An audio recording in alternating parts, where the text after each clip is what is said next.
ya están viendo, ¿verdad? Sí. Sí.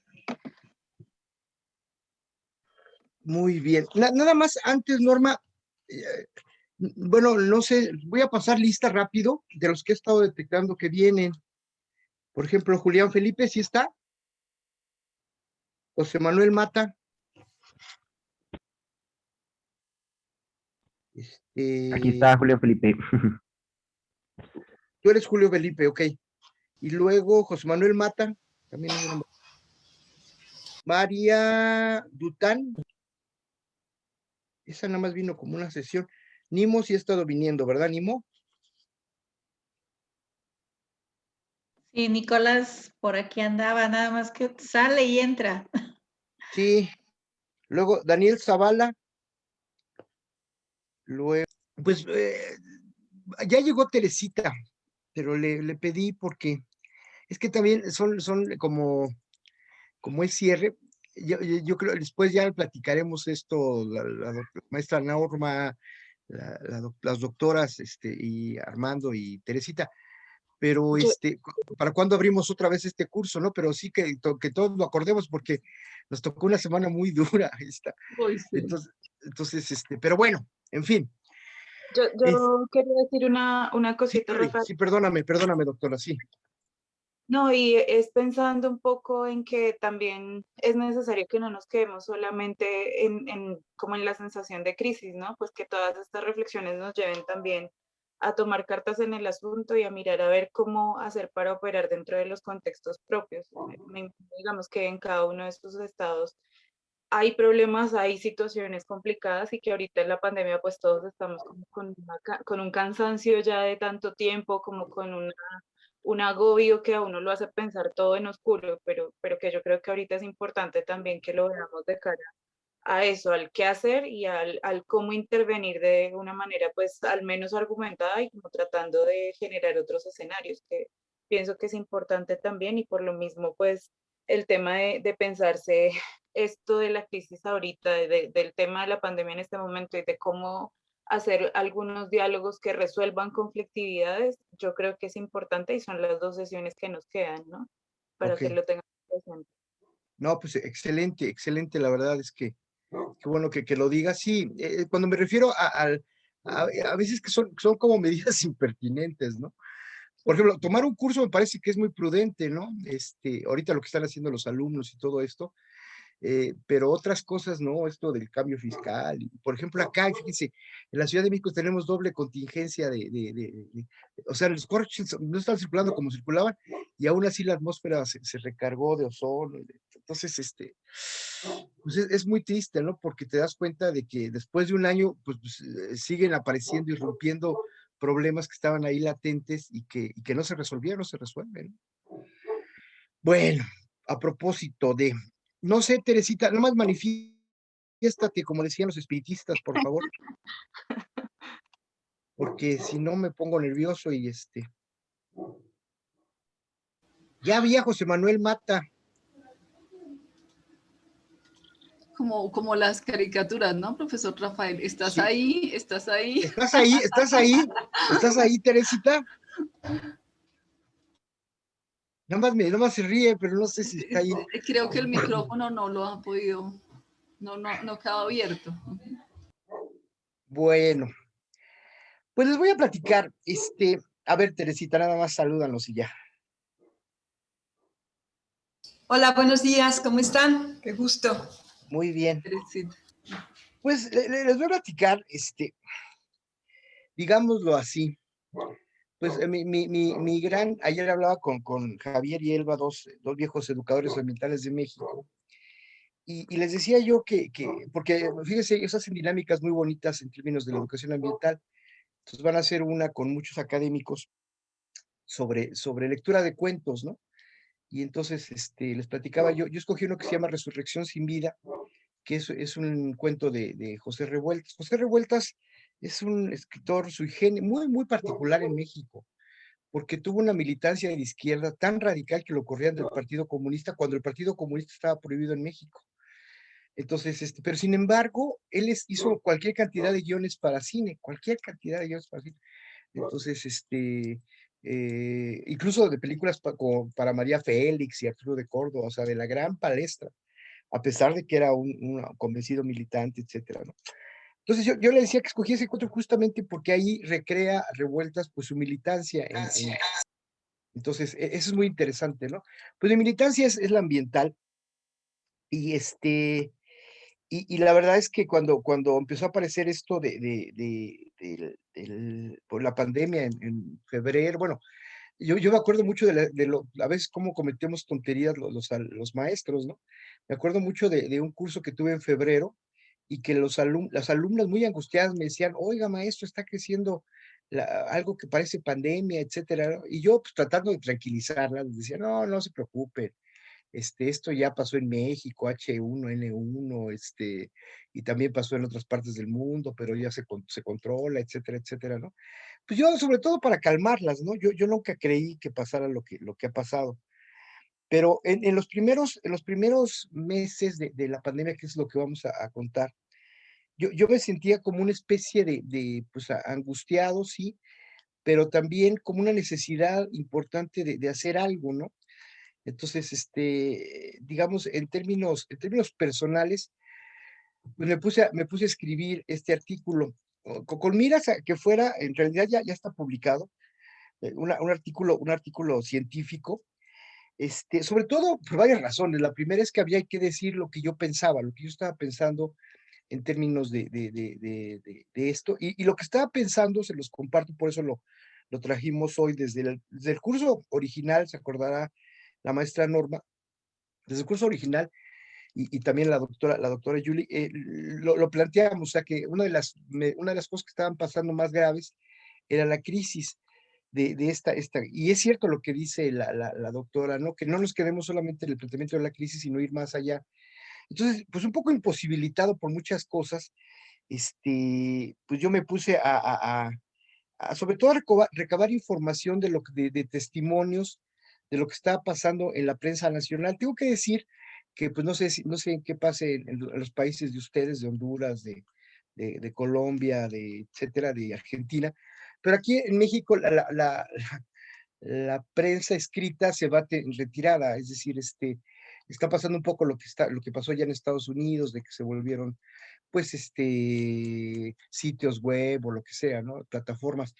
Pero no, pero yo sigo comprando el periódico y me empecé a dar cuenta de cómo se estaba documentando la pandemia y veía como dos vertientes. Eso es lo que vamos a hablar en el día de hoy.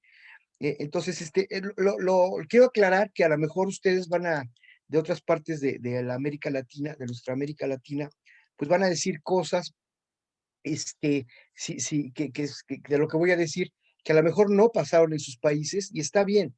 Eso es lo que más me gustaría el día de hoy, que me dijeran justo lo que le decía ahorita la doctora Moreno, que me dijeran, bueno, pues sí, pero acá las políticas públicas se fueron hacia acá o hacia acá, etcétera.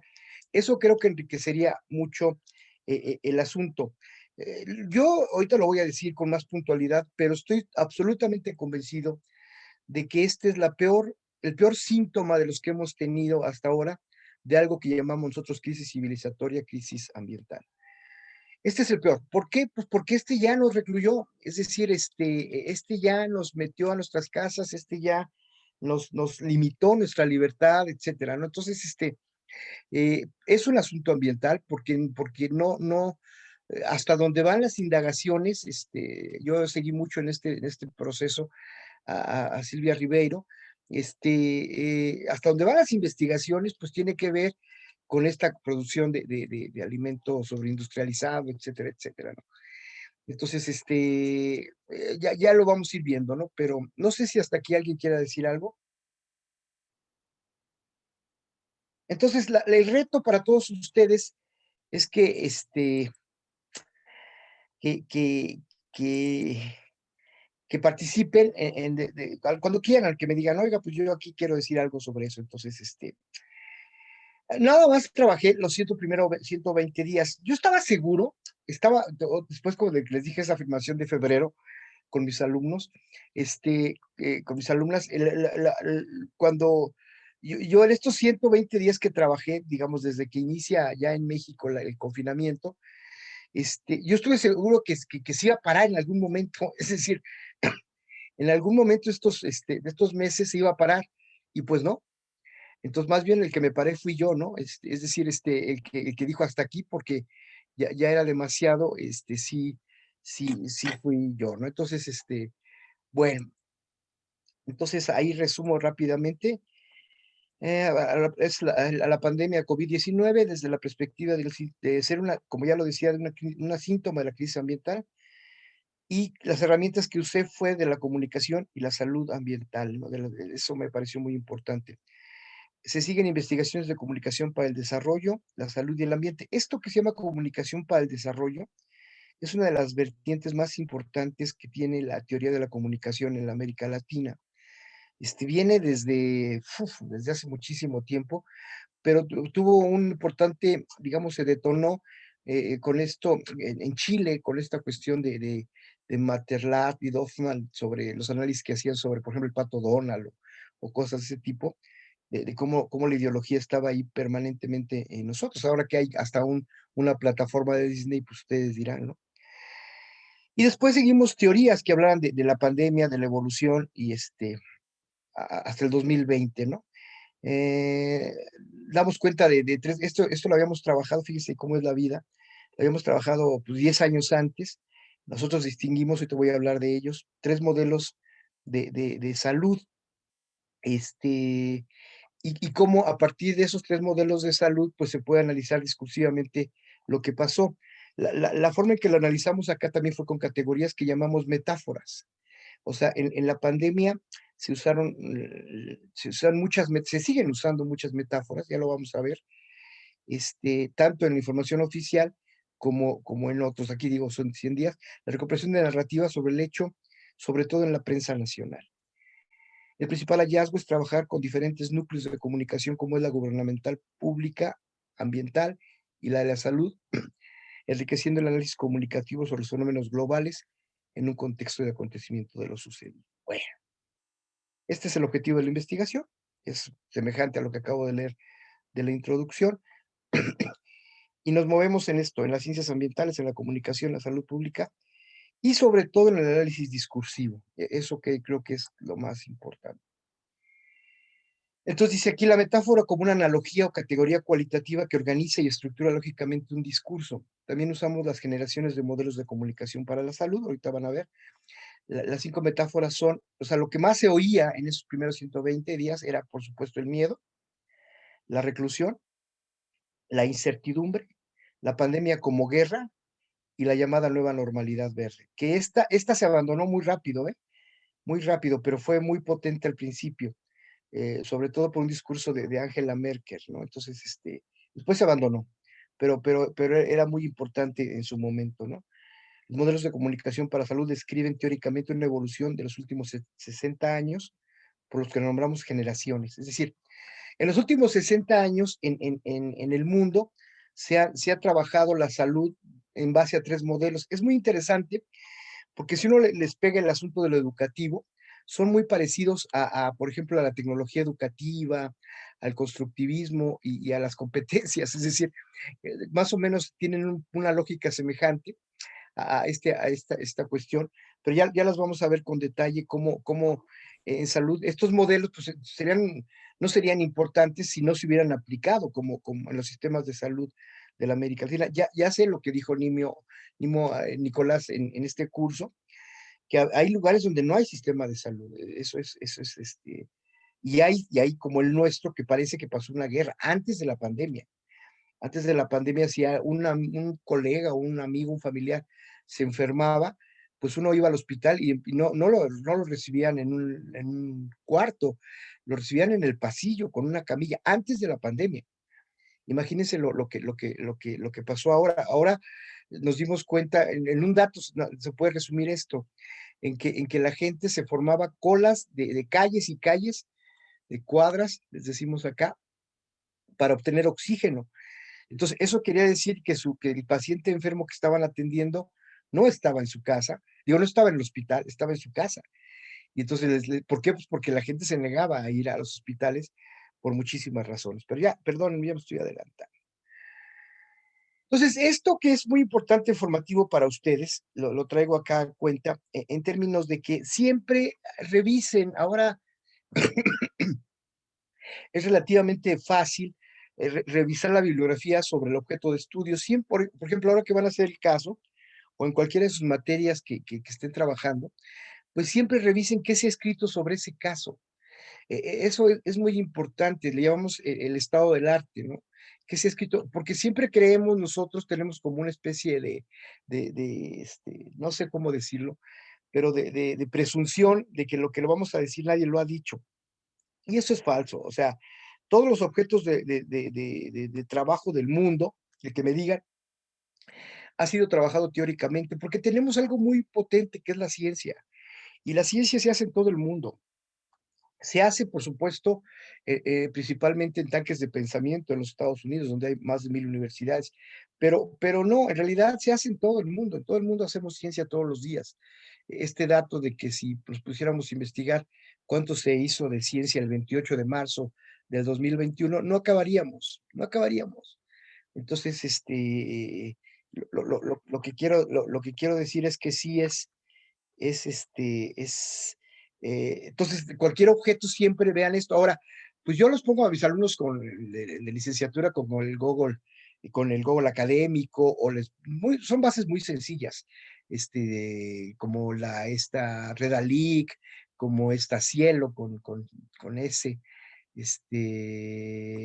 Estas son bases, uno pone, y ya se pone una plataforma, y uno pone el tema que esté trabajando, uno iba a encontrar cualquier cantidad de artículos referidos a esos, ¿no? Entonces encontramos trabajos sobre comunicación, salud y ambiente relacionados con la sustentabilidad, cambio social y pandemias.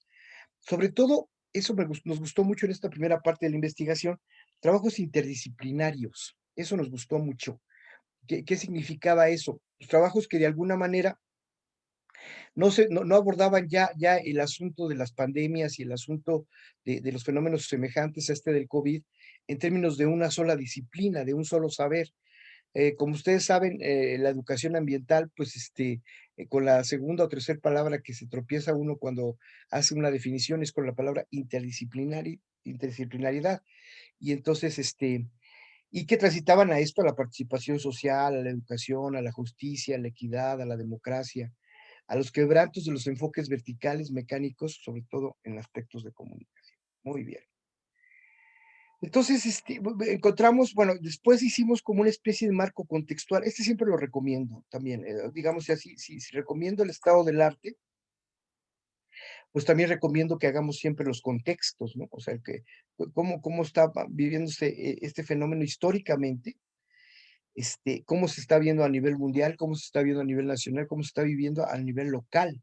Ahorita, con lo que nos contaba la doctora Moreno, nos decía, aquí en Bogotá, por ejemplo, ¿no? Entonces, aunque es un fenómeno que lo estamos viendo en todo el mundo, ¿no? Entonces, es muy curioso, ¿no? Entonces, lo que quiero decir es que aquí está, digamos, nuestro marco contextual, pues hablamos un poco de la evolución de las pandemias, sobre todo las últimas. Podemos registrar pandemias uno de los elementos para la conquista de México, por ejemplo, fue las pandemias, ¿no? Esta famosísima de viruela, donde pues debilitaron a la población indígena y pues los españoles hicieron lo que quisieron después, ¿no? Sobre todo por la estructura militar que tenía, ¿no?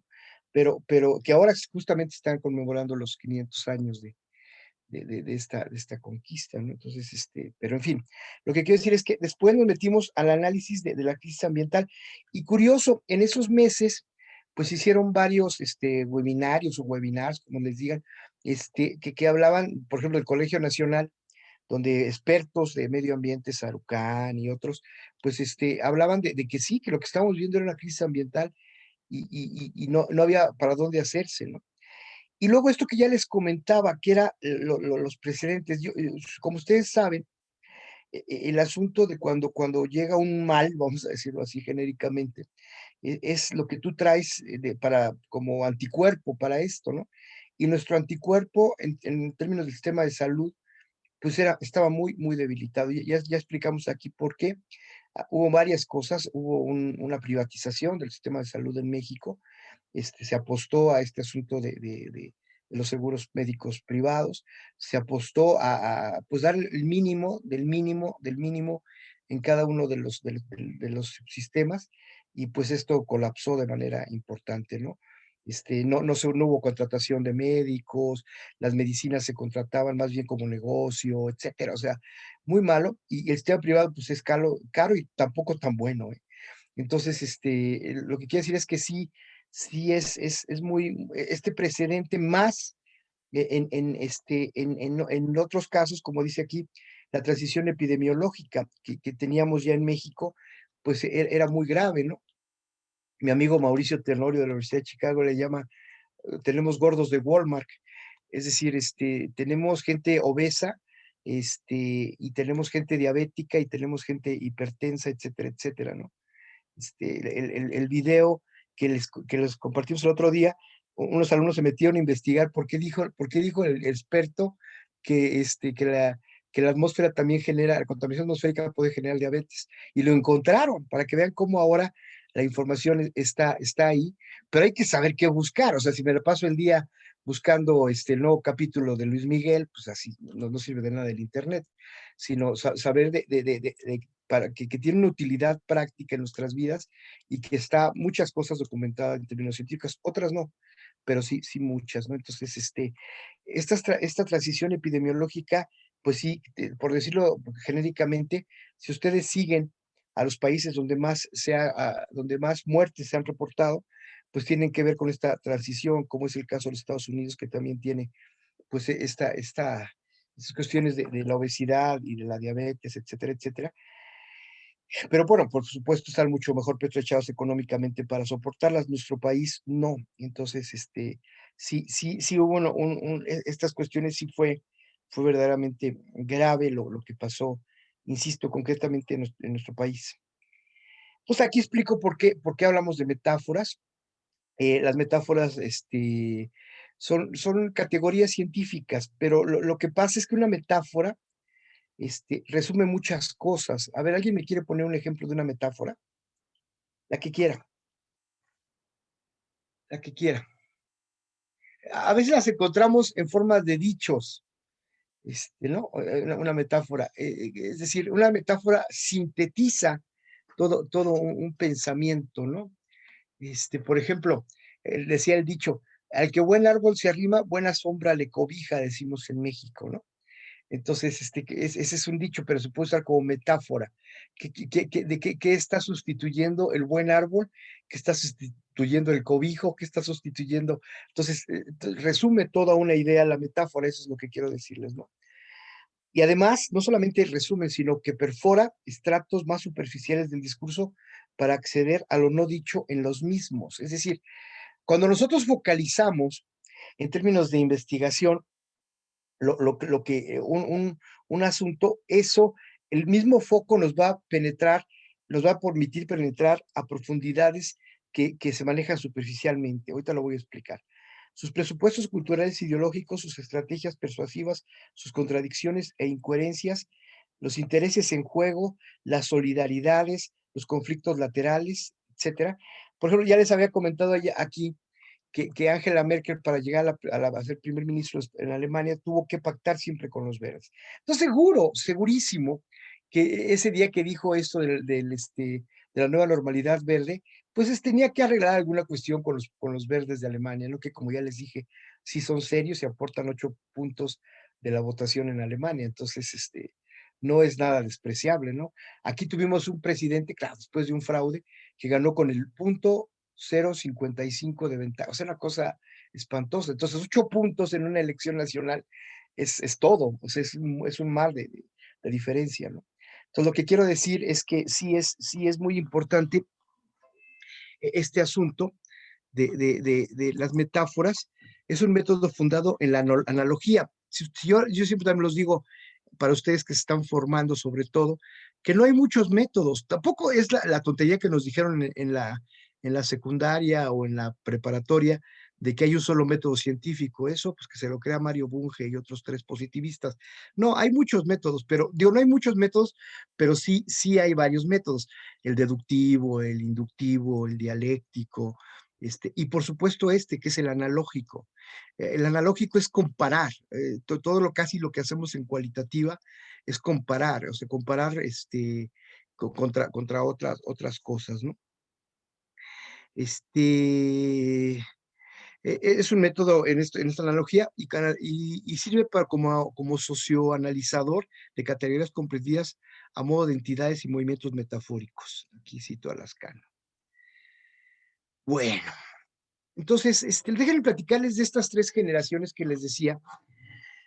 Insisto, si Skinner y después todos los teóricos que hablaban durante los años 50, 60 y 70 hubieran hablado del conductismo aplicado a la educación y eso que derivó en la tecnología educativa y pues no hubiera pasado nada, pues hasta ahí se hubiera quedado. El problema es que influyeron en los sistemas educativos, penetraron los sistemas educativos y durante mucho tiempo nosotros hablamos en México de un currículum nacional, de objetivos generales, de objetivos particulares, de actividades únicas para todos lados.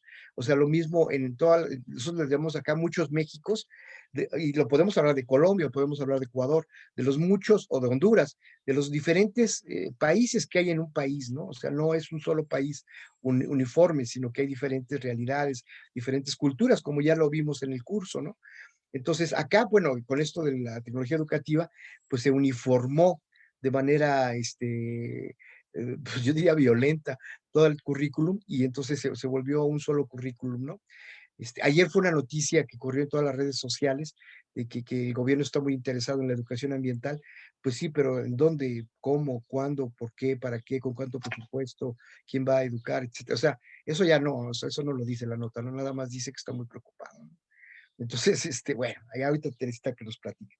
Entonces, bueno, la primera generación, ya para cambiar al asunto de salud, es una visión que ustedes van a entender bien rápido. Es la relación de un médico-paciente en forma unidireccional y yo diría vertical. Fue importante, sí, porque cuando acuérdense que hemos venido en esta construcción de la modernidad de la que nos hablaba Armando, pues evidentemente de cosas que no existían, las cosas que pasaron, lo que Rostow llamaba los escalones hacia lo moderno, ¿no? Entonces, pues de que no hubiera nada, que llegara un médico y te regañara, pues era la segunda opción, era muchísimo mejor, ¿no? Pero evidentemente el asunto que después denunciaría Freire y otros, el asunto de que pues la información estaba concentrada en un saber único que era el doctor. Es decir, el doctor era el que sabía, era el que te decía, un poco como el papá de Matilda en la película, ¿no? Yo sé, tú no sabes, etcétera, ¿no? Entonces, él te dirigía y eso, pues, como todos ustedes saben, no hay quien conozca mejor su enfermedad que el enfermo. Entonces, eso es muy importante, ¿no? No había mayor cuestionamiento, se supeditaba, y bueno, sobre todo en este proceso se fue como estandarizando también un modelo de salud con diferentes partes, ¿no? Pienso ahora en el documental de Michael Moore, que empieza así, ¿se acuerdan de ese documental? Ahorita les digo el nombre. Empieza diciéndole, a ver, su seguro médico le ampara un dedo, porque está una persona lastimada, ¿no? Usted va a perder 2 dedos. ¿Cuál dedo quiere que perder? ¿Este o este? Porque el seguro médico nada más le ampara un dedo. Entonces, una visión muy, ¿cómo les dije? Fragmentaria del cuerpo humano, en principio. Y luego, no solamente fragmentaria, sino como negocio. O sea, o te curo de esto, o te curo de esto, o te curo de esto. Y luego, peor, alopática, es decir, de medicina, de cirugías, no preventiva. Entonces, ese fue una cuestión muy, muy importante.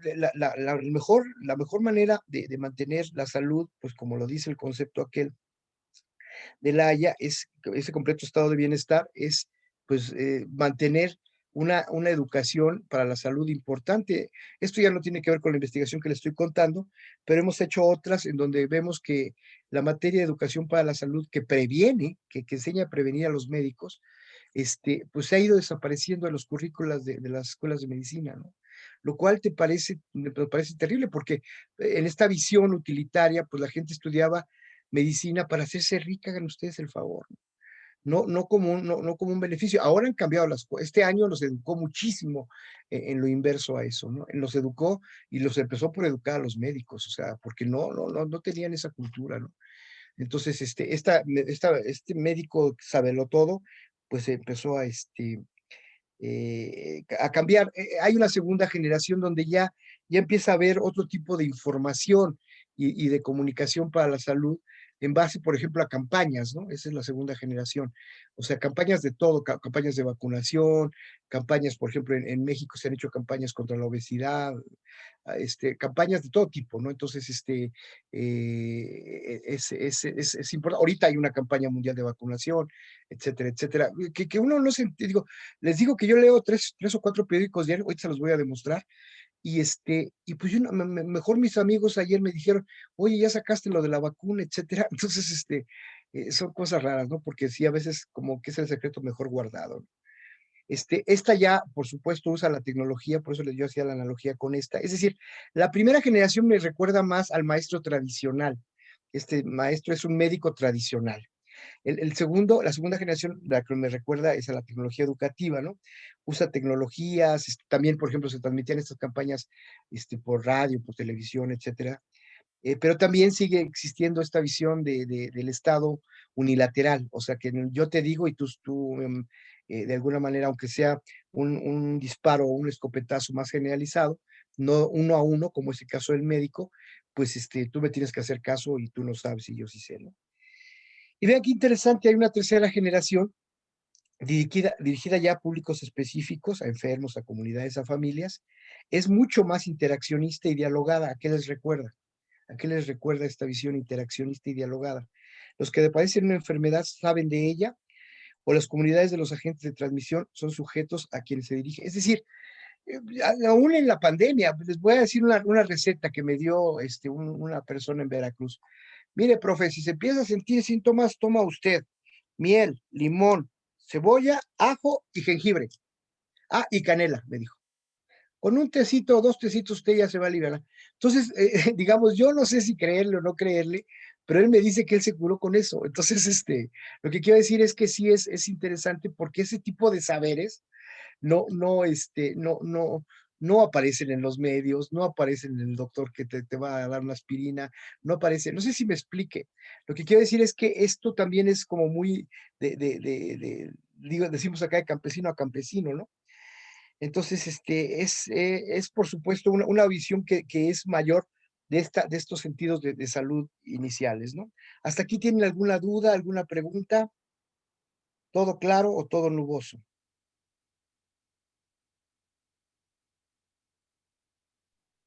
Parece que todo clarito. Ok, Hay muy una bien. pregunta en el chat.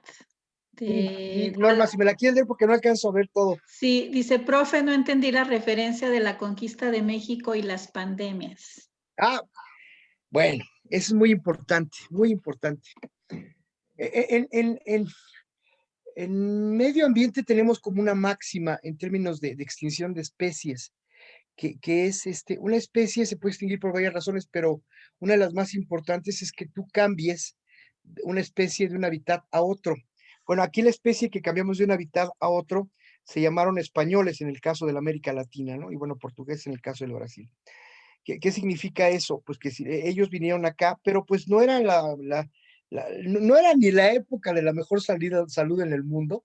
Siempre pongo este ejemplo, pero lea las primeras 3 cuartillas de una novela llamada El Perfume, que no se desarrolla en 1500, como fue el caso de las conquistas, no, se desarrolla en 1700, y vean cómo describe París.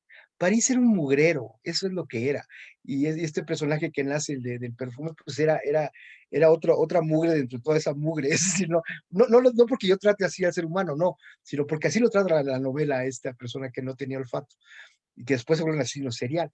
Entonces, lo que quiero decir es, pero las condiciones de salud en España no eran las más, en las Españas, como dije, no eran las más sanas, no sé. Y cuando llegan acá, pues a veces traían enfermedades como la viruela. Por ejemplo, uno de los principales tlatoanis, el que sí emprende una defensa importante, sabedor de que tenía un ejército invicto, que es Cuitlahua, que es uno de los últimos tlatoanis, él muere no en una guerra, muere infectado de viruela.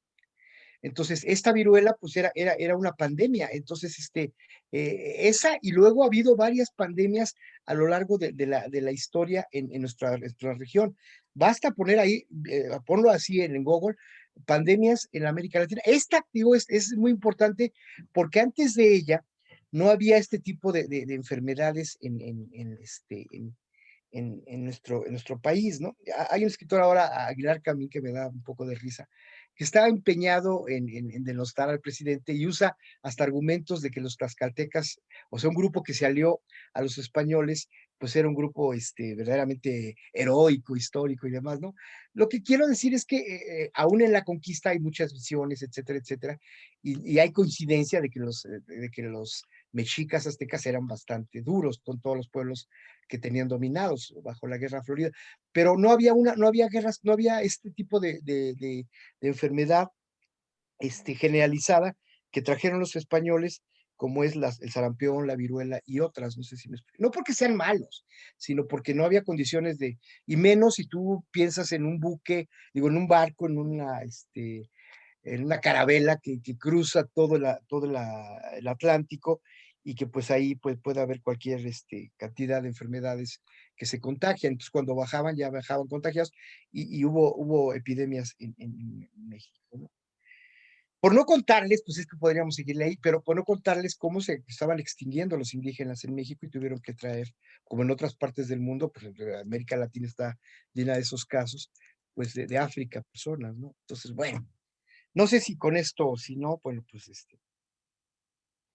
dudas, preguntas. Bueno, ya habíamos hablado de esto, digamos, de las categorías, las categorías, pues todos, no creo que nadie, me decía mi hijo hace como 6 meses, me decía, es que ya todos pasamos por todos los síntomas, ¿no? Entonces, pues, o sea, el miedo era como muy generalizado, ¿no? Y también, bueno, pues, pues cuando cada vez, fíjense, los números dejaron de ser números y se empezaron a volver personas que conocíamos, con las que vivíamos, que eran familiares o parientes lejanos, pues ya empezamos a dar que la situación sí era verdaderamente grave, ¿no? Pensando que es un virus, ¿no? O sea, pero sí, y esto, por supuesto, a lo que no estaba acostumbrada la humanidad, que es el confinamiento, ¿no? Yo ahí en el trabajo defino teóricamente qué es el miedo, qué es el confinamiento, qué es la incertidumbre, qué es la guerra, qué es la normalidad. Ayer se lo mandé a la maestra Norma, no sé si ya se lo hicieron llegar, pero bueno, ahí lo van a ver como cada una de estas categorías, primero se tiene que definir conceptualmente para poderla operacionalizar, ¿no? Entonces, por ejemplo, en el caso de la incertidumbre, cito a como le dice Teresita Moral, a Morín, lo cito, y digo ahí que él tiene una frase muy, muy, muy citable, ¿no? Que decía que la humanidad siempre ha transitado por islotes de certidumbre ante males de ignorancia, ¿no? Entonces, yo lo que digo ahí, usando esta como una paráfrasis, digo, pues los islotes se hicieron cada vez más pequeñitos, y el mar de la incertidumbre se hizo cada vez más grande. Todavía no termina, o sea, diario escuchamos noticias como la que nos dio la doctora Diana hoy de todo el mundo, ¿no? Que si ayer o antier la India fue el mayor número de casos en todo lo que va en la pandemia, que si Bolsonaro tal, que si AstraZeneca, o que si la vacuna, aquí se va a llamar la vacuna patria, hagan ustedes el favor. Lo que quiero decir es ese tipo de cosas que uno pues lo que da muestra. Además, fíjense, yo estaba muy empeñado en este artículo, porque también tuve más tiempo, ¿no? Para trabajar, todavía no tenía cursos de éticas ambientales y esas cosas. Tuve más tiempo para trabajar y bueno, pues me dio mucho tiempo. Esas condiciones sí las agradecí mucho, esos 3 meses de trabajo de este artículo, porque pues sí, habitualmente acá se pierden de 3 a 4 horas diarias de tráfico, por ejemplo, ¿no? En la Ciudad de México. Entonces, todo ese tiempo que no, lo invertí documentando este artículo. Y entonces, y la otra metáfora es también la de la guerra, ¿no? Que eso también se usó, ya no se usa tanto, ¿no? Pero se comparaba a la pandemia con una guerra, como la Primera, como la Segunda Guerra Mundial, por el número de muertos, etcétera, etcétera. Aquí mismo, en México, yo pensaba que que nunca más iba a pasar lo que pasó con la guerra del narcotráfico, de más o menos del 2010 al 2015, 17. Había secciones en la radio que se llamaban así, se llamaban reporte de guerra, ¿no? Entonces, un locutor les preguntaba a toda la gente del país cuánta gente y en dónde se había muerto. Entonces, yo dije, esto ya nunca va a pasar. Bueno, pues ya estamos alcanzando esas cifras, la cifra más negra de lo que pasó en la guerra del narcotráfico en México, pues ya en número de fallecimientos ya está, nos estamos acercando peligrosamente. Y esto que ya les platiqué de la nueva normalidad, ahora ya le quitaron lo verde y algún despistado sigue hablando de nueva normalidad, ¿no?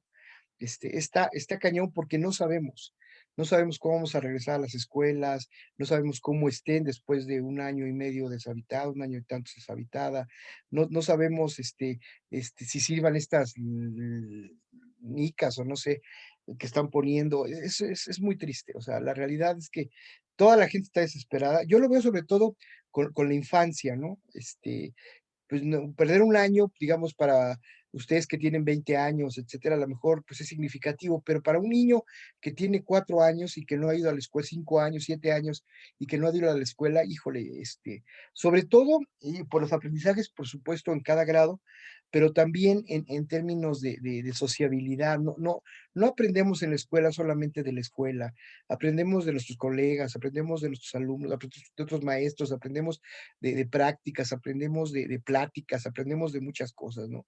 Esta mirada, pues sería yo muy, si repitiéramos esta mirada vertical, hoy el niño, sabemos, aprende de todos lados. Entonces, por ejemplo, Facebook prohíbe que los niños de menos de 13 años estén ahí.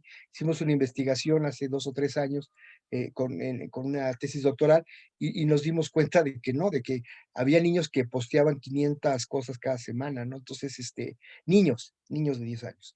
Entonces, lo que quiero decir esto es, ¿cómo entra? Pues falseando la edad, nada más.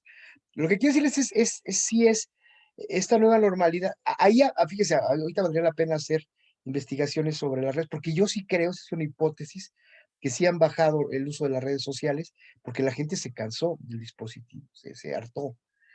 Entonces, ya lo vamos a ir viendo.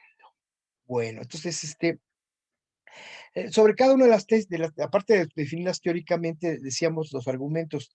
La irrupción del coronavirus evidenció en pocas semanas las mayores debilidades y fragilidades de la humanidad. Este es un periodista increíble, uruguayo, increíble. Eh, Souret es tal vez el periodista que más artículos ambientales ha escrito en todo el mundo. Más de 30 años, un artículo a la semana, ¿no?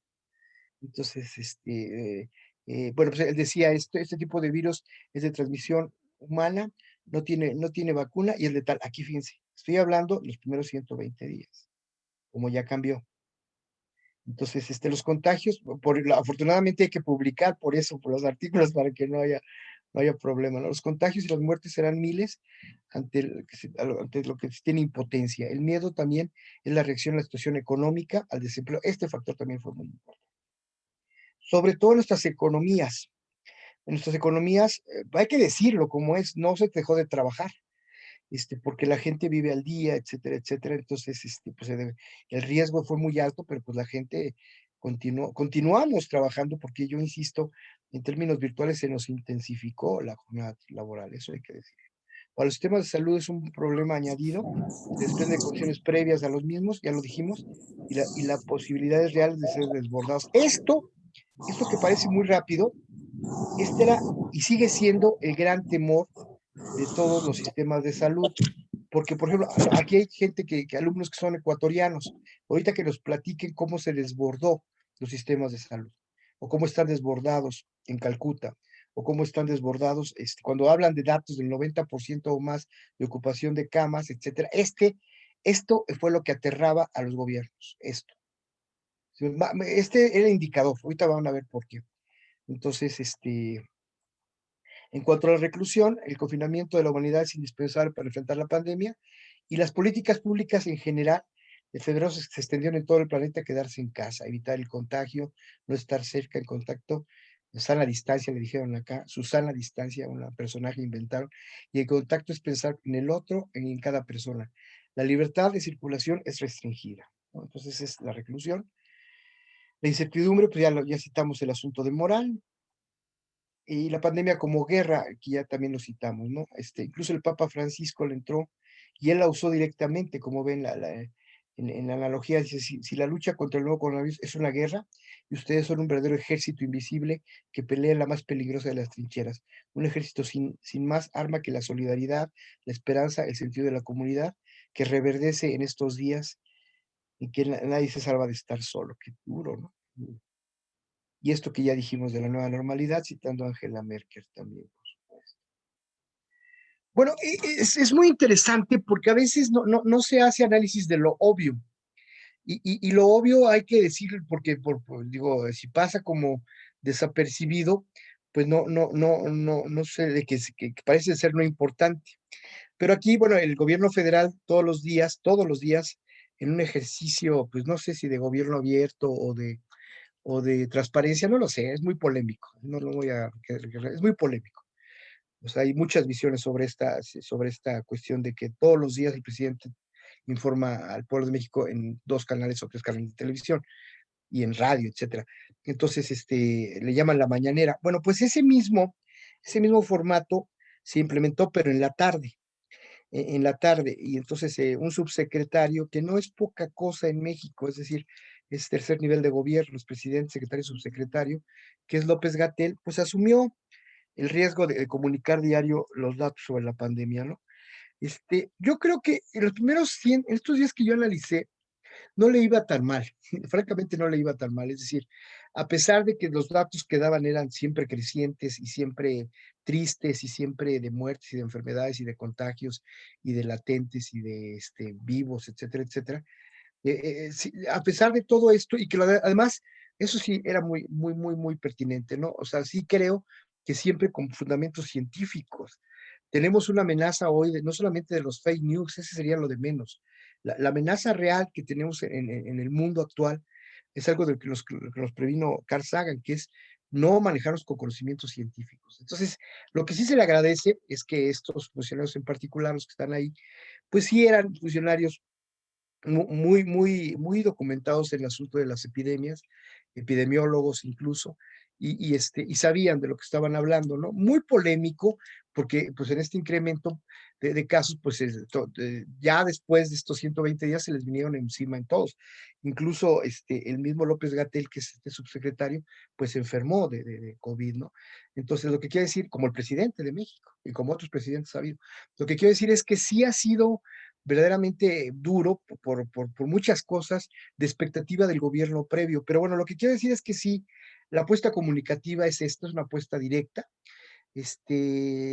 con un escenario, con un formato, con una información permanente y con un propósito, digamos, explícito, ¿no? Pero uno oía esto y decía, bueno, pues más o menos ahí la lleva, ¿no? Pero había el relato de la gente.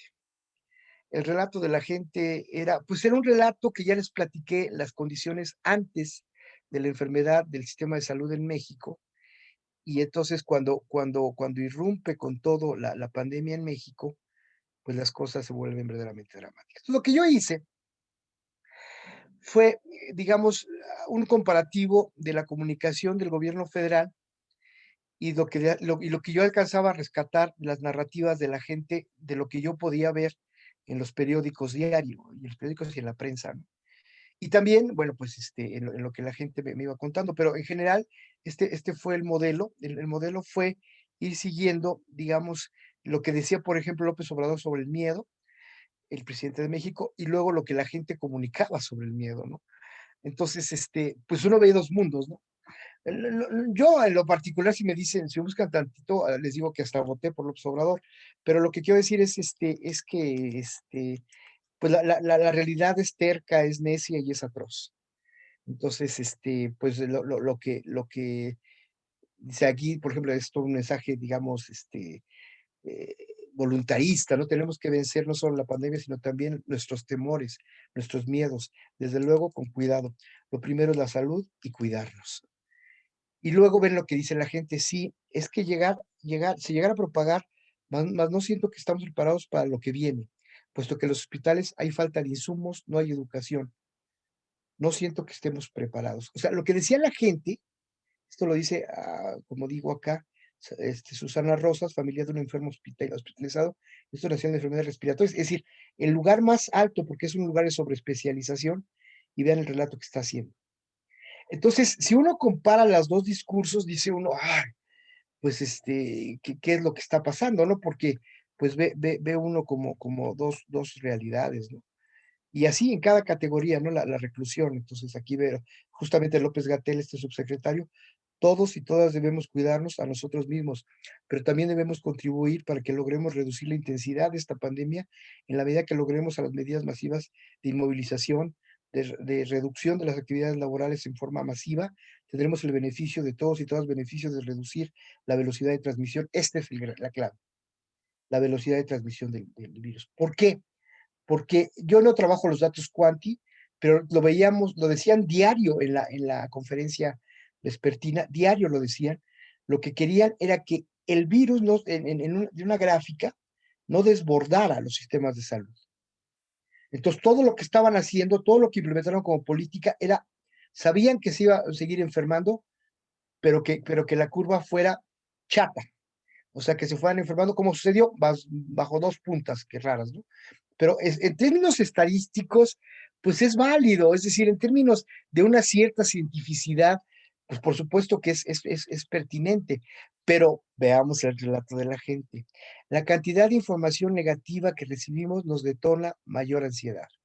Los conteos diarios de víctimas en todo el mundo, el estado de alerta permanente, toda la transformación toda la información que te llega a través de las redes sociales y la televisión te afecta y te hace pensar en que te puedes contagiar.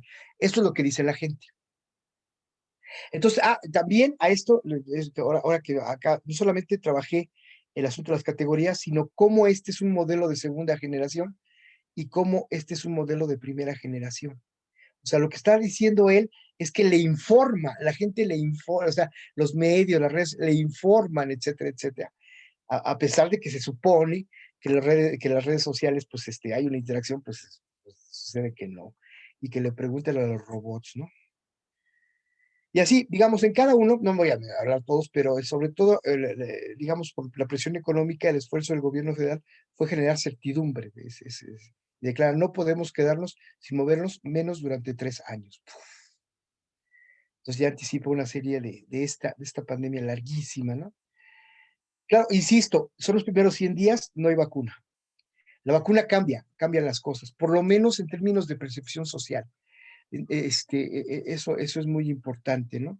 La incertidumbre ante la falta de cuidados en la atención médica, y aquí Anayeli declara, yo digo que no es la actuación correcta, fíjense. Ahora al paciente que tiene aquí, lo tienen aislado, pero entras y allá adentro no usan cubrebocas los doctores ni las enfermeras, nada. No me da, no, y bueno, cito en qué me está sucediendo. Esto sucedió como por abril, esta declaración, se hace un año. Las dudas, desinformación y la falta de atención en la línea de COVID, esto es muy importante porque se implementaron varias otras cosas, como esta llamada telefónica, ¿no? Dice, nosotros tampoco sabíamos qué estaba pasando. Si en la línea telefónica nos decían que no, y aunque él no se sentía mal, nos daba miedo ir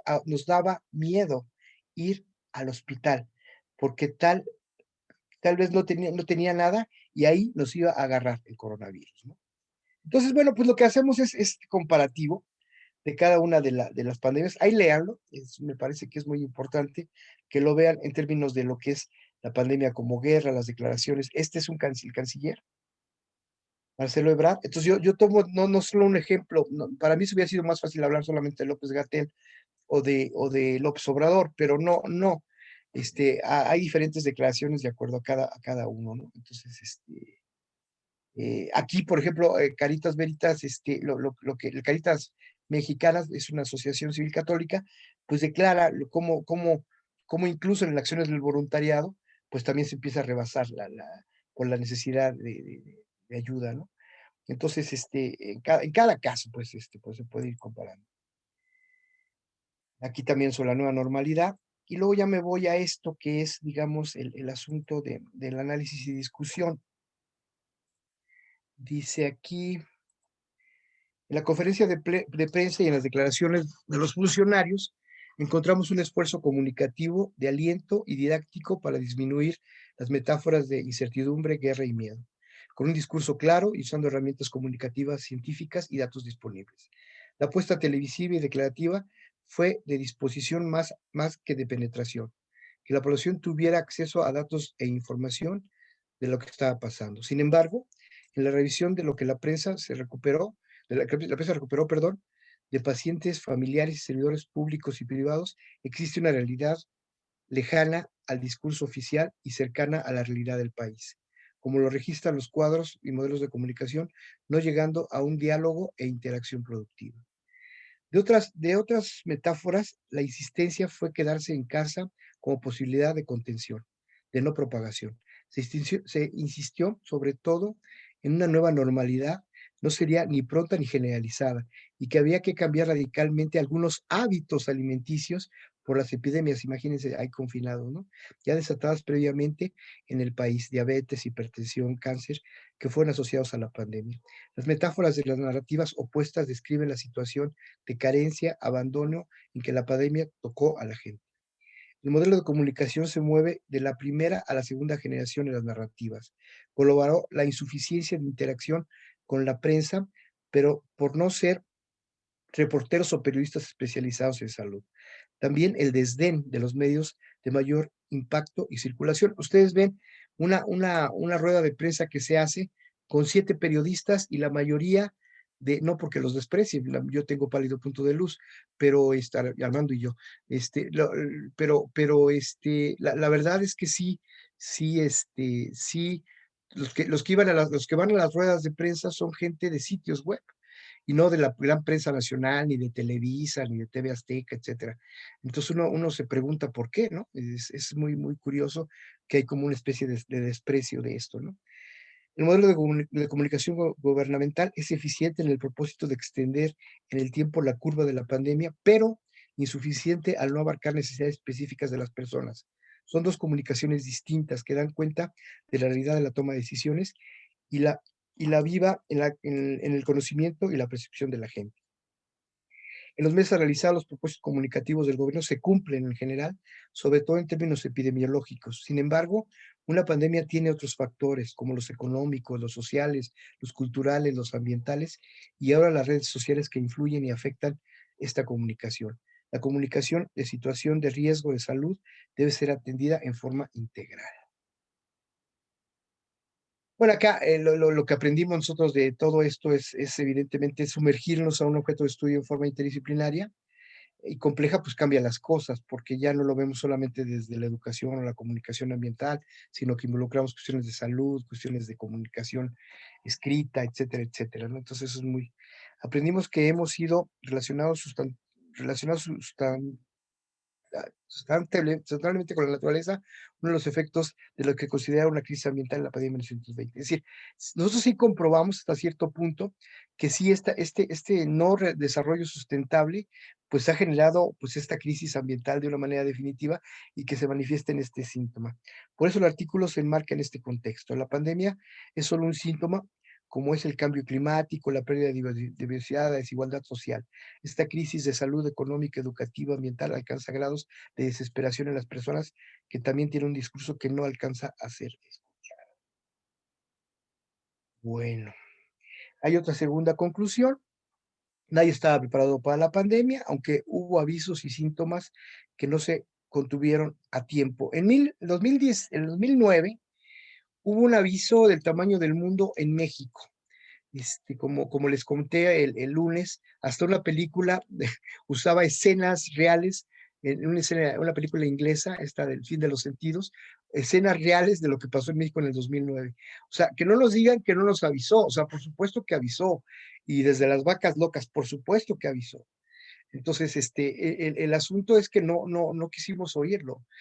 Igual que el cambio climático. El cambio climático cada año, como lo tratamos de demostrar el jueves pasado, avisa. Cada año dice, ahí viene el lobo, y no lo queremos oír, lo obviamos, etcétera, etcétera. Entonces, yo sí creo que este fue el gran aviso ya, digamos, para decirlo rápido, el aviso final de que la sociedad tiene que cambiar y tiene que tomar su destino en sus manos. Y tomar su destino en sus manos es caminar hacia otro lugar, no hacia el que estábamos caminando, y lo cual implica muchas cosas, cultural, civilizatoria, en esto que llama Lev la racionalidad ambiental, pero se dice fácil, pero es cambiarlo todo, o sea, cambiar desde, no poner dos botes de basura, cambiar el bote de basura, cambiar la forma de consumo, cambiar, etcétera, etcétera, ¿no? Como lo mostramos, los problemas de salud y de comunicación no se agotan en sí. Es decir, ningún problema ni el ambiental ni de salud de comunicación se agotan en sí mismos, ¿no? Existen factores que conviven con la pandemia y los efectos de población, que son los casos de las personas con nombre y apellido.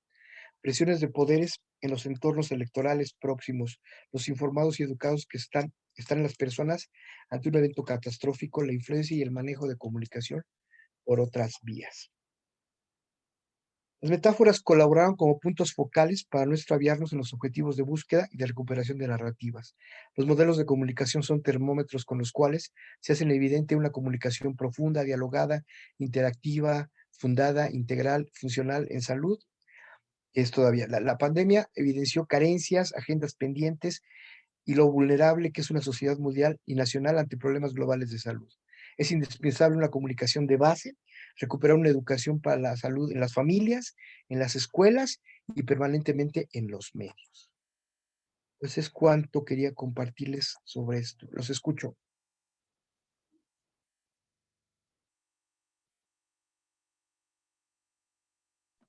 Hay preguntas en el chat, pero si quieren hacer uso de la voz, ahí está Nico.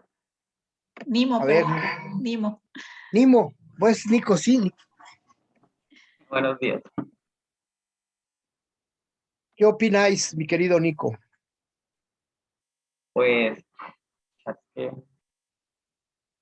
bueno, yo voy a ser bastante como reflexivo, poco crítico con uno mismo y también con los demás. Pues digamos que más que remitirse uno a su contexto actual, donde vive y donde ha estado siempre, pues que sí, siempre ha habido dificultades acá en nuestro país, por lo menos desde que tengo uso de razón, pero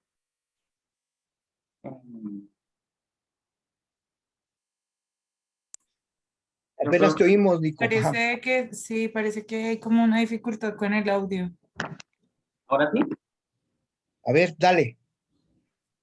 Bueno, bueno, entonces pues creo que más que ver esas dificultades es ver como, sí, lo que creo que yo siempre lo he marcado son esas historias de vida. Yo por alguna razón, no sé, pero generalmente escucho historias de vida de cualquier persona a la que me acerco, entonces eso es bonito, eso te hace tener más humanidad, te hace ser más sensible, te hace sentir. Eh, Como yo hablaba con algunas personas, algunos amigos, esos estereotipos de que porque uno es hombre entonces no siente, entonces tiene que ser totalmente impenetrable, pues no, eso no es cierto. Uno es un ser que siente, todos los seres sentimos, pero es esa puja por esa esperanza que nunca se ha perdido en la humanidad, porque es que son esos pequeños detalles que te hacen ver que pues vale la pena, que no está todo perdido, que no hemos llegado al precipicio y todos nos hemos tirado, sino que hay maneras y muchas maneras de seguir adelante. Y se ven esos pequeños detalles que obviamos generalmente en nuestra cotidianidad. Generalmente nosotros vemos actos y los pasamos desapercibidos, pues si nos quisiéramos a reflexionar y a ver esos detalles y hacer un poco más, más observadores, un poco más intuitivos, entenderíamos que hay formas, hay que verlas, hay que entender este mundo complejo. El mundo no se hizo de partes, se hizo de redes. Hay que entender esas redes y entender eso que siente la gente. Hay que entender lo que siente cada uno de nosotros y encontrar esa comunión. Y Así es, Nico. aunque Sí es es. una... Yo hasta donde puedo comprender lo que nos dices es que digamos, en la persona, en lo que te dice, en lo que te cuenta, en lo que tú recuperas, hay un valor de la dignidad, hay un valor incluso más allá de un valor, es como un atributo, no sé cómo decirlo, que es incalculable en lo que, en los seres humanos, ¿no? Y sí, efectivamente, ir hacia eso te cambia totalmente las cosas, porque te das cuenta de que ahí hay mucha certidumbre, ¿no? A veces, y ahí, a pesar de todo este mundo, digamos, caótico en el que vivimos, sí la gente se ordena, se estructura y te dice cosas, ¿no? Eso que es muy valioso lo que estás diciendo. Muy bien. Y ¿Alguien más? como lo dice el profe, aunque haya incertidumbre, pues hay esa esperanza, ¿no? Claro, Eso sí, por es lo supuesto. mágico. Eso es bonito que dices. La esperanza es algo que nos debe nutrir. Es decir, nosotros lo menos que queremos en un curso como este internacional es que haya esa esperanza. No, al contrario, tiene que haber mucha, mucha esperanza. Armando Meixueiro tituló un libro que escribimos, Resistencia y Esperanza, las dos cosas que ahora hasta Toledo lo usa, ¿no? Entonces, el libro es del 2009. Entonces, lo que quiero decir es que sí es muy importante tener estos dos factores, resistir y tener esperanza, porque la esperanza te va a detonar a que hagamos cosas, o sea, todo lo que hemos visto, todo lo que han aprendido con las doctoras, etcétera, en este curso, y teóricamente y de casos, ¿no? Pero lo que quiero decir es que, y luego el paso que sigue, Nico, que es esta cuestión, Nimo, que es esta cuestión de documentar. No puede quedar solamente en lo que te cuentan, sino tienes que tener pues tu libreta y tú escribirlo o en un archivo, en computadora, y tú escribir lo que te va diciendo la gente, porque si no se pierde. Y lo importante es darle sentido, darle valor. Yo llegué a tener aquí en este pequeño estudio, pues algo así como 800 periódicos, porque compraba 3 diarios, y estar buscando las frases, o sea, cada frase me costó no sé cuánto dinero, pero hay que documentarlo, o sea, si no ya se hubieran perdido. O sea, después ya deseché todos los periódicos y ya, porque yo trabajo con el texto escrito, ¿no? Escrito impreso, no puedo trabajar en computadora, no lo sé hacer. Entonces, sí sé meterme un PDF y etcétera, pero no me gusta. Me gusta leer la prensa como va. Entonces, no todo esto salía a veces en informaciones hasta casi le llamamos acá nota roja, ¿no? Entonces, había información de todo tipo. Entonces, y había que seleccionarla y había que tomar decisiones sobre cada una de las frases. Entonces, lo importante es que vean, eso es muy importante que ya lo detectaste, Nimo, que veas que en las frases de las personas, como las gentes narran, también hay un lugar, hay cosas con las que podemos investigar y documentar y decir. Es decir, el artículo no es ni de los panistas asquerosos que hay acá, perdón, ni de ni de Morena, ni del gobierno, no. Yo digo cosas que observo, yo digo que sí hubo una buena información para los fines que querían. Para otros fines, no, pero también entiendo que hay una situación catastrófica previa, eso también lo entiendo. Entonces, lo que quiero decir es, pero tú te tienes que decir, esto que acabo de decir, lo tienes que decir con argumentos y con citas y con referencias y con base, porque si no, pues eres un charlatán. Entonces, por eso, creo que eso sí dan los artículos científicos, dan un rigor. O sea, todo lo que, por ejemplo, si les enseñara lo que me dictaminaron este artículo, son 3 cuartillas me dictaminaron. Entonces, lo que quiero decir es, y tienes que corregirlas. Cada cosa que te van diciendo, oiga, usted no sabe referir, oiga, usted. Entonces, no está en APA, etcétera. Ya digo yo que el APA es un palimpsesto por eso, porque pues ya no saben de qué APA me está hablando, el APA 6, el APA 10, el APA. Entonces, lo que quiero decir es, como leer entre líneas lo que están diciendo los dictaminadores, ¿no?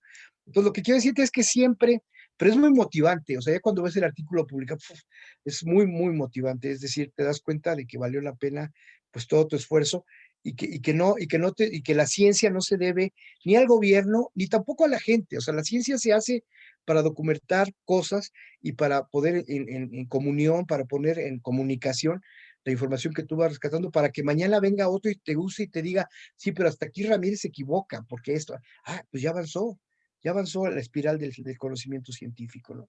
Y eso es lo que vale la pena, no sé si me explique.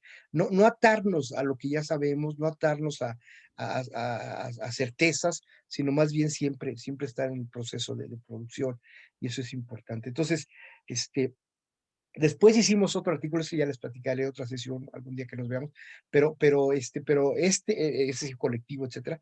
Pero me gustó mucho porque además lo quería hacer solo, no por egoísta, sino porque yo lo quería como dar cuenta de mi realidad, de lo que yo estaba viviendo en la circunstancia de estar, insisto, aquí, básicamente en estas 4 paredes llenas de libros, encerrado y ante un problema mundial que no era de fácil solución ni de fácil encaramiento. Muy bien. ¿Alguien más?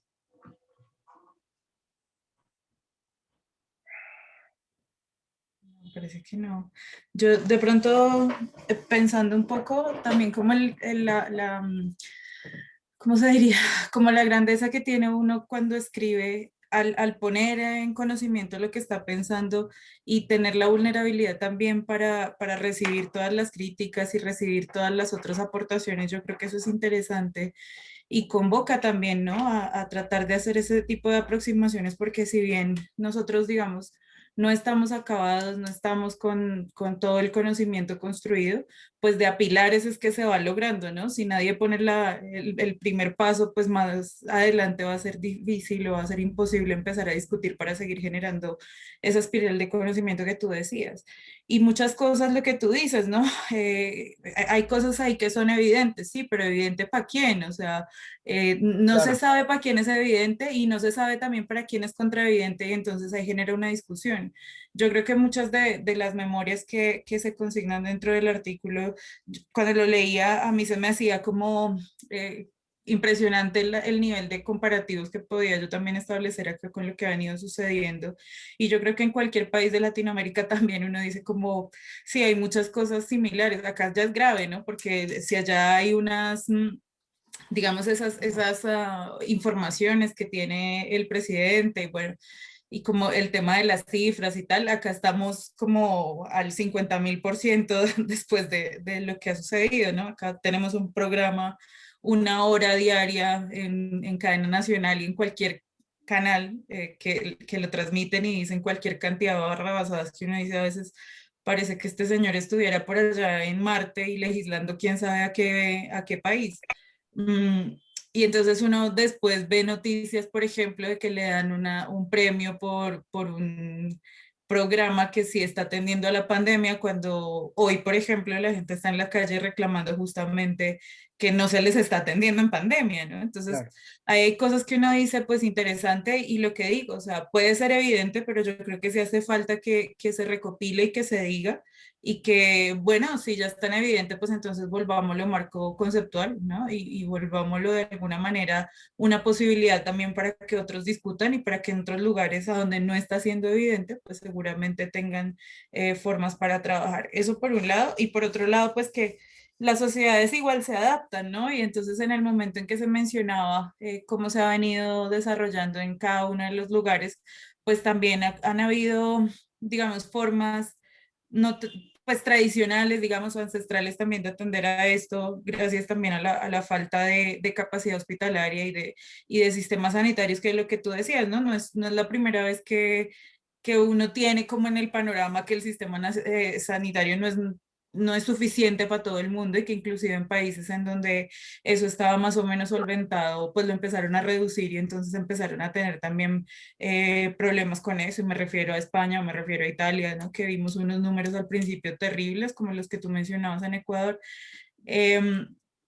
Pero que igual nunca se hizo nada, ¿no? Y antes se recortó un poco más de gasto público frente al tema.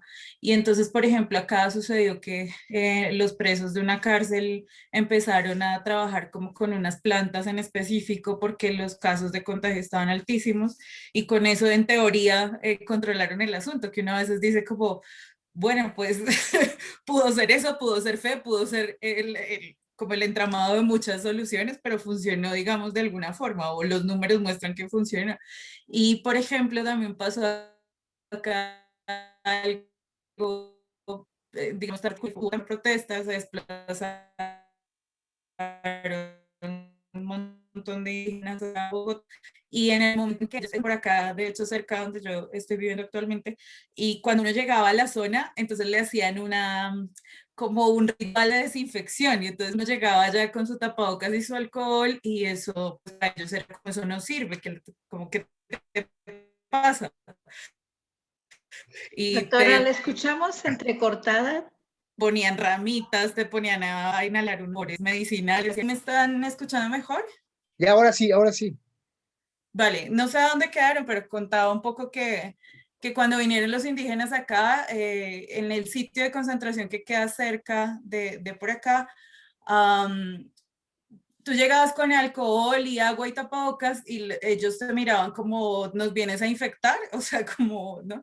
Y te hacían un ritual aparte en el que te ponían unas plantitas, te hacían unas inhalaciones con vapores medicinales, te hacían unos rezos y entonces uno decía como, bueno, pues si este es el protocolo de ustedes, pues habrá que mirar cómo se hace, ¿no? Entonces también como pensar eso, que cada lugar tiene sus formas de adaptación a este tema y que esto también nos ha permitido pues revisar otras formas, sí, otras formas de trabajo y otras formas de enfrentar a los temas que normalmente han tenido marginadas también a esas comunidades. Y ya una última cosa es que frente a esas comunidades, pues también aquí llamó la atención que al principio muchos de ellos, como han estado súper aislados, pues todo el tema del virus les iba a dar mucho más fuerte, ¿no? Y Claro. entonces inicialmente muchas de las comunidades sí empezaron a verse diezmadas por el tema. Ahora, pues tampoco es que haya mucha intervención, pero no sé si entre rituales y cosas la cosa ha venido mermando o si es que los números ya no se reportan. Pero uno sí, pues ese tipo de cosas sí preocupan porque hay ciertas poblaciones que por su misma marginación tampoco tienen esa posibilidad de abastecer un sistema inmune más, no sé, como más alerta. Eso quería como mencionar del artículo. No, muchas gracias, doctora, y muchas cosas dices importantes, como siempre, pero lo que quiero decir es que esto yo creo que se va a tener que hacer porque ahorita estamos escribiendo como Hemingway, ¿no? En la guerra. Es Sí. decir, pero va a llegar el momento en que esto ojalá pase y nos sentemos a reflexionar sobre grupos originarios. Por ejemplo, el segundo artículo lo hicimos nosotros sobre comunidades marginadas en la Ciudad de México y cuando las fuimos a entrevistar en la pandemia, no traían tapabocas, no sabían mayor cosa además no tenían demasiado interés en el asunto, ¿no? Entonces, pero ahí estaban. Nosotros llegábamos con micas y con cubrebocas y casi como con estos El astronauta. sí, como astronautas, y ellos como si nada. Y que yo sepa, ahí no ha habido mayor problema. Es decir, nosotros estamos como muy preocupados por ellos y no hay que haya una noticia que diga que sí ha pasado en otras partes del mundo, pero que la gente sin techo, etcétera, está afectada así grave. No. Entonces, eso se tendría que estudiar ya después, ya no es motivo para nosotros, pero sí nos llamó mucho la atención, ¿no? Entonces, fuimos, por ejemplo, a estos comedores comunitarios en las iglesias que yo no conocía y que funcionan y que la gente le entra y etcétera. Entonces, y la verdad es que sí fue muy sorprendente, ¿no? Y yo tampoco he sabido aquí que, por ejemplo, que les diga, pero sí es cierto, si llegara, como lo comenté en el caso de la viruela, si llegara a una comunidad como los lacandones o como pero se siguen enfermando, o cualquiera, tarahumara, seris, etcétera, tojolobales, mayas, etcétera. Pero lo que quiero decir es, no, afortunadamente tampoco he sabido de información. A lo mejor ha pasado, pero no hemos sabido o algo, ¿no? Pero sí creo que están en riesgo gravísimo por las condiciones previas que tienen. Es decir, si están encerrados, etcétera, y si llega el virus, pues la afectación puede ser verdaderamente fatal, ¿no? Pero eso, insisto, se tendrá que seguir investigando ya por grupos específicos. Ha habido varias, ¿qué es lacandones? Los lacandones es una comunidad que vive sobre todo en Chiapas, por ejemplo, la reserva de Montes Azules, ¿cuál es esta otra? Pues es la selva lacandona, ¿no, Teresita? De hecho, Sí, una la maestra, reserva La Candona. la maestra Carabias, que fue la secretaria del Medio Ambiente con la que trabajamos nosotros, Teresita desde entonces se quedó allá, pues ella trabaja y tiene su proyecto.